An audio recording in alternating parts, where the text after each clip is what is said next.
Yolanda melihat ke arah Miranda yang sembari tadi hanya duduk diam saja di Rangga. Wah, setelah aku mencampakkanmu, kamu sudah mendapatkan wanita baru lagi, ujar Yolanda. Sudah aku bilang, ini bukan urusanmu, balas Rangga. Sombong sekali kamu, jika bukan dulu kamu begitu perhatian terhadapku, bahkan kamu rela setiap hari mencuci pakaianku dan menyemir sepatu, apa kamu pikir aku mau bersama denganmu, ujar Yolanda. Kamu bahkan rela kerja paruh waktu hanya karena aku ingin membeli ponsel baru, sejujurnya aku hanya memanfaatkanmu, sambung Yolanda. Kamu tidak pantas untukku, sambung Yolanda lagi. Yolanda menceritakan tentang Rangga yang rela melakukan apa saja ketika masih bersama dengannya. Miranda yang mendengar itu entah mengapa hatinya begitu sangat panas. Tidak disangka masa lalu Rangga ternyata seperti itu kepada mantannya ini. Miranda juga memutuskan untuk hanya berdiam diri saja. Sayang, apakah pria ini adalah mantan pacarmu yang kamu ceritakan? Tanya Diko kepada Yolanda. Iya, dialah orangnya, jawab Yolanda.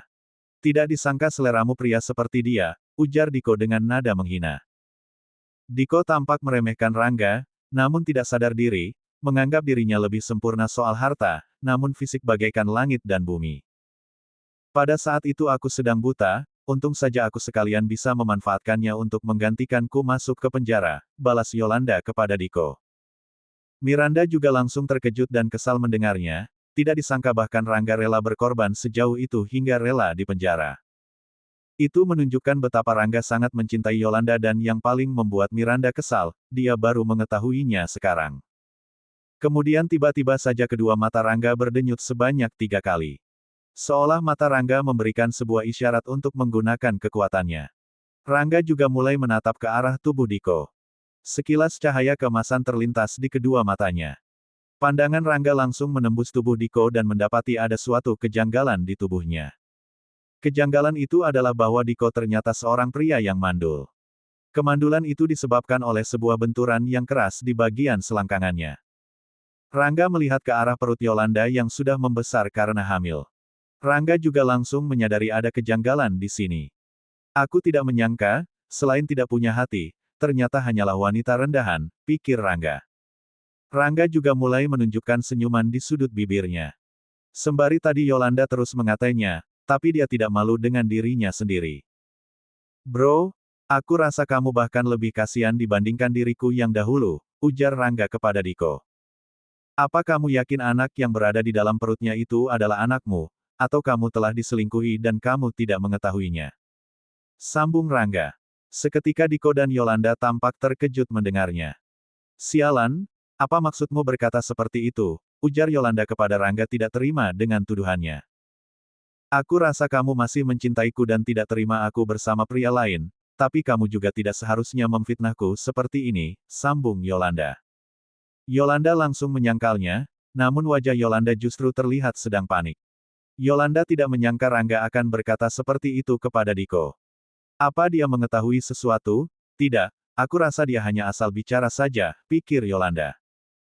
Yolanda berusaha untuk tetap tenang, selama ini dirinya sudah sangat berhati-hati sekali. Tidak mungkin ada orang yang mengetahuinya. Bocah, kamu jangan bicara sembarangan, tidak mungkin istriku ini mengkhianatiku, ujar Diko tidak terima terhadap ucapan Rangga. Selama ini hubungannya dan Yolanda begitu sangat baik. Dirinya selalu memberikan apapun yang Yolanda pinta. Jadi tidak mungkin rasanya Yolanda mengkhianatinya. Apa kamu tidak tahu bahwa dirimu mandul, lalu bagaimana caranya istrimu ini bisa hamil, balas Rangga. Apa? Sontak saja Diko terkejut mendengarnya. Beraninya kamu menyumpahiku mandul, ujar Diko sangat marah. Seperti dugaanku, kamu tidak tahu bahwa kamu sudah mandul sekarang, ujar Rangga. Sebelumnya kondisimu baik-baik saja, tapi sepertinya kamu pernah mengalami kecelakaan yang hebat, yang mengakibatkan luka di selangkanganmu, sejak saat itu kamu menjadi mandul, sambung Rangga. Diko juga tampak kaget dan langsung terdiam. Dirinya memang mengalami kecelakaan mobil sebelum menikah dengan Yolanda. Kecelakaan itu mengakibatkan luka yang cukup parah di bagian selangkangannya. Bahkan selangkangannya terkadang sesekali masih terasa sakit. Sayang kamu jangan percaya ucapannya, mana mungkin kamu mandul, buktinya aku sedang mengandung anak milikmu, ujar Yolanda merangkul tangan Diko. Jika kamu tidak percaya, kamu bisa pergi ke rumah sakit untuk memeriksakannya, ujar Rangga kepada Diko. Diko juga mulai berpikir, dirinya sudah menikah dengan Yolanda selama beberapa tahun, namun Yolanda baru bisa hamil beberapa bulan lalu. Dirinya juga pernah mengalami kecelakaan dan mendapatkan luka di bagian selangkangannya. Dokter juga pernah mengatakan bahwa kelak akan ada sedikit masalah yang timbul akibat luka di selangkangannya. Sayang, kamu jangan dengarkan dia hanya masih belum bisa menerimanya. Aku pernah mencampakkannya, makanya dia berkata sembarangan untuk merusak hubungan kita, ujar Yolanda. Di sini jelas sekali Yolanda mulai merasa panik. Dirinya tahu betul bahwa anak yang dikandungnya bukanlah anak Diko. Yolanda tidak tahu bagaimana Rangga bisa mengatakan bahwa Diko mandul, sedangkan dirinya saja tidak tahu. Namun kata-kata Rangga ini sangat berbahaya karena bisa menimbulkan rasa kecurigaan dalam diri Diko. Yang sebenarnya terjadi, beberapa bulan yang lalu, Yolanda sedang berada di sebuah klub malam dan diberi segelas minuman oleh seseorang.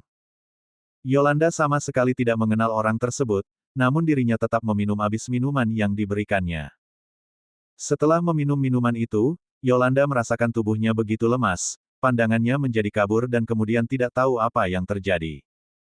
Pagi hari Yolanda tersadar dan mendapati dirinya sedang berada di sebuah kamar hotel, dengan tanpa menggunakan sehelai pakaian pun di tubuhnya.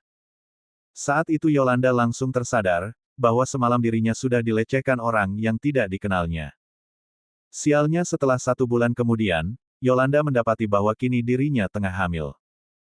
Sontak saja Yolanda begitu sangat ketakutan, hingga akhirnya dia hanya bisa berbohong kepada Diko bahwa itu adalah anaknya. Sayang sudahlah, lebih baik kita makan di tempat lain saja, ujar Yolanda kepada Diko menyadari Diko masih diam saja. Diko kemudian baru mengingat sesuatu, bahwa beberapa bulan yang lalu dirinya pernah memeriksakan kondisi tubuhnya ke sebuah rumah sakit. Hal itu karena Diko merasakan rasa sakit dan nyeri di bagian selangkangannya. Saat itu ketika dokter hendak membacakan hasil pemeriksaannya, Yolanda menelponnya dan mengatakan bahwa dirinya positif hamil. Seketika Diko menjadi begitu sangat senang dan dengan buru-buru kembali ke rumah tanpa mendengarkan hasil pemeriksaan yang dibacakan oleh dokter. Sayang ayo kita pindah tempat lain saja, ujar Yolanda lagi karena Diko masih tampak diam saja.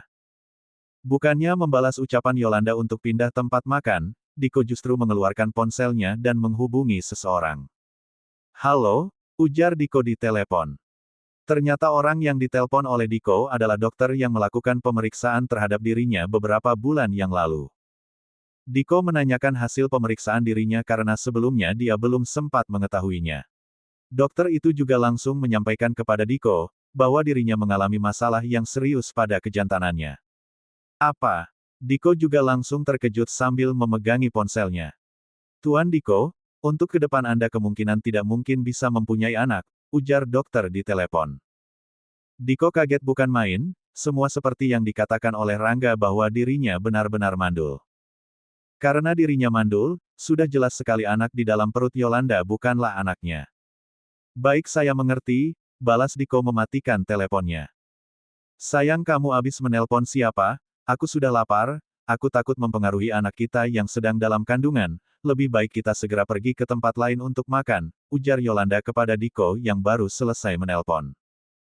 Yolanda tidak mengetahui dan mendengar apa dan siapa yang baru saja ditelepon oleh Diko. Sayang ayo, kamu tidak kasihan anak di dalam perutku ini sudah kelaparan, ujar Yolanda. Terlihat tubuh Diko mulai bergetar saking marahnya. Tangannya juga mengepal dengan keras. Selama ini dirinya begitu baik terhadap Yolanda, tapi malah pengkhianatan yang dia dapatkan. Betapa bodohnya dia selama ini sudah dibohongi oleh Yolanda. Bisa-bisanya mengatakan anak haram di dalam kandungannya adalah anaknya. Dasar jalang, maki Diko kepada Yolanda. Plak, Diko langsung menamparkan Yolanda dengan keras. Seketika tubuh Yolanda langsung terhuyung terkena tamparan dari Diko yang begitu keras. Sayang kenapa kamu menamparku? Yolanda tampak terkejut sambil memegangi pipinya yang panas. Brengsek, kamu masih berani bertanya, balas Diko. Diko kembali menamparkan wajah Yolanda dengan keras, sehingga membuat Yolanda jatuh ke bawah. Beraninya kamu menipuku selama ini, ujar Diko.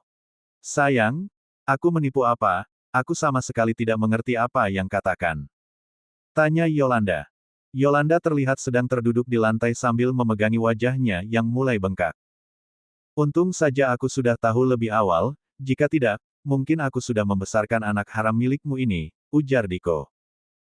Aku jelas-jelas mandul, tapi kamu berani mengatakan anak di kandunganmu adalah anakku. Apa kamu pikir aku bodoh? Sambung Diko. Seketika Yolanda juga tampak terkejut bahwa ternyata Diko benar-benar mandul seperti yang dikatakan oleh Rangga. Sayang, dengarkan penjelasanku, aku tidak pernah mengkhianatimu, ujar Yolanda sambil memegangi kaki Diko. Pada kenyataannya Yolanda memang tidak pernah mengkhianati Diko. Anak di dalam kandungannya didapat karena insiden yang tidak dia inginkan. Jalang sepertimu jangan menyentuhku, aku merasa jijik, ujar Diko. Buk, Diko langsung menendang tubuh Yolanda dengan keras. Tendangan Diko ini tepat menghantam perut dari Yolanda. Seketika Yolanda merasakan sakit di perutnya dan darah juga mulai keluar membasahi celananya. Tidak anakku, Yolanda tampak begitu panik dan ketakutan melihat darah yang keluar. Sementara itu Diko tampak tidak peduli dengan kondisi Yolanda ini. Mulai hari ini aku akan mencerahkanmu, jangan harap kamu mendapatkan sepeser pun dari hartaku, ujar Diko berjalan pergi dari sana. Sayang tidak, tolong jangan ceraikan aku, teriak Yolanda melihat Diko yang sudah pergi jauh. Yolanda tidak bisa kehilangan Diko yang kaya. Selama ini dirinya mendapatkan kemewahan yang selalu dia impikan ketika bersama dengan Diko. Walaupun Diko jauh lebih tua darinya, tapi itu tidaklah penting. Karena yang terpenting bagi Yolanda adalah uang. Terlihat kini Yolanda yang begitu sangat kasihan terduduk di lantai. Diko akan segera menceraikannya dan darah juga terus keluar dari arah selangkangannya. Sebagian orang yang mulai kasihan dan tidak tega melihatnya juga mulai menelpon ambulan. Dasar brengsek, ini semua karena kamu Rangga, ujar Yolanda sambil memicingkan matanya menahan sakit di perutnya. Apa kamu tidak pernah berpikir bahwa ini adalah karma, balas Rangga. Kemudian mobil ambulan juga telah tiba dan langsung membawa Yolanda pergi ke rumah sakit. Rangga juga tidak peduli sedikitpun kepada Yolanda. Setelah apa yang Yolanda perbuat kepada Rangga, ini adalah karma yang dia dapatkan. Aku sudah kenyang, ujar Miranda. Tanpa berkata yang lain lagi, Miranda langsung bangkit dari tempatnya dan berjalan pergi menuju ke mobilnya. Rangga juga segera berjalan menyusulnya. Di dalam mobil, menuju perjalanan pulang, tampak Miranda hanya diam saja sambil memalingkan wajahnya ke samping ke arah jendela mobil. Miranda malah memperhatikan pemandangan di luar mobil. Miranda seolah menghindari untuk melihat Rangga yang sedang mengemudikan mobilnya. Sampai di rumah, Miranda juga segera turun dari mobil tanpa berkata satu patah kata pun dan langsung menuju ke kamarnya. Rangga juga tidak tahu mengapa Miranda bersikap seperti ini kepadanya. Miranda kamu kenapa sebenarnya? Tanya Rangga. Kenapa? Aku tidak kenapa-napa, jawab Miranda hendak membuka pintu kamarnya. Lalu kenapa kamu mendiamiku? Tanya Rangga meraih tangan Miranda, namun Miranda langsung melepaskannya. Jika ada sesuatu yang salah dariku, kamu katakan saja, sambung Rangga. Aku hanya tidak menyangka, kamu begitu sangat perhatian kepada mantanmu dahulu, kamu bahkan mencucikan bajunya, menyemir sepatunya, mungkin kamu bahkan pernah melakukan sesuatu yang lebih kepadanya, balas Miranda. Terlihat Miranda yang mengatakan itu semua dengan wajah yang begitu kesal. Miranda merasakan hatinya begitu sakit mengetahui masa lalu Rangga ini. Itu semua sudah berlalu, ujar Rangga. Atau jangan-jangan kamu cemburu. Sambung Rangga mendekatkan wajahnya ke Miranda. Rangga langsung beranggapan bahwa Miranda sedang cemburu kepadanya. Hal itu tentu saja membuat hati Rangga menjadi senang. Itu tandanya bahwa Miranda memiliki perasaan terhadapnya. Cemburu? Kamu terlalu banyak berpikir, balas Miranda langsung memalingkan wajahnya. Dari awal aku menikah denganmu hanya karena statusnya saja, aku tidak peduli dengan masa lalumu, ujar Miranda. Kelak kamu bisa mencari wanita yang kamu sukai, dan kita tidak akan mengganggu kehidupan pribadi masing-masing, sambung Miranda. Miranda, kenapa kamu berkata seperti itu? Tanya Rangga. Rasa senang sebelumnya di hati Rangga juga langsung sirna. Rangga tidak menyangka, bahwa Miranda akan mengatakan hal seperti itu kepadanya. Apa kamu tidak mempunyai sedikit pun perasaan kepadaku? Sambung Rangga bertanya kepada Miranda. Perasaan? Kamu jangan terlalu berharap lebih, jawab Miranda tanpa menoleh sedikit kepada Rangga. Miranda, aku tanya sekali lagi kepadamu, sebenarnya apa arti aku di matamu? Tanya Rangga. Bukankah sebelumnya aku sudah mengatakannya, aku menikah denganmu hanya karena ingin menghindari perjodohan saja, kamu jangan berpikir berlebihan, jawab Miranda. Malam ini kamu tidur di luar saja, hubungan kita tidak begitu dekat, tidak pantas tidur di satu kamar yang sama, sambung Miranda masuk ke kamarnya dan langsung menutup pintunya. Rangga hanya berdiri diam saja melihat Miranda masuk ke dalam kamar. Entah mengapa kata-kata Miranda barusan begitu sakit dia dengar, hingga membuat dadanya menjadi sesak. Kata-kata Miranda ini begitu pedas dan melukai hati Rangga. Rangga juga memutuskan untuk keluar rumah sambil menenangkan dirinya. Sementara itu, Miranda melihat ke arah jendela kamarnya dan mendapati Rangga yang sedang berjalan pergi entah kemana. Apa kata-kataku barusan sangat keterlaluan. Ucapan Miranda sendiri. Miranda juga mulai merasa bersalah atas perkataan barusan kepada Rangga. Dirinya hanya sedang cemburu karena mengetahui Rangga yang begitu sangat perhatian kepada mantannya. Tidak bisa Miranda bayangkan begitu sangat cintanya Rangga sampai rela masuk penjara untuk menggantikannya. Pada kenyataannya Miranda sebenarnya sangat cemburu sekali, namun dia malu dan tidak bisa mengatakannya kepada Rangga. Kata-kata pedas yang keluar dari mulutnya kepada Rangga, juga keluar secara spontan, sehingga kini Miranda mulai menyesalinya. Tampaknya aku harus meminta maaf kepadanya, ucap Miranda lagi. Hari juga sudah larut malam, waktu sudah menunjukkan pukul 11 malam. Sudah belasan menit Rangga berjalan kaki dan tiba di sebuah warung. Rangga masuk ke dalam warung itu dan membeli sebungkus rokok. Rangga mulai duduk di kursi yang berada di luar warung sambil menghidupkan rokoknya. Setiap hembusan asap rokok yang Rangga keluarkan dimaksudkan untuk menenangkan hatinya yang terluka. Namun tetap saja, kata-kata Miranda tadi begitu membekas di hatinya. Tiba-tiba seorang pria duduk di sebelah Rangga sambil menghembuskan asap rokoknya dengan begitu lepas seolah melepaskan semua masalah yang sedang dia hadapi.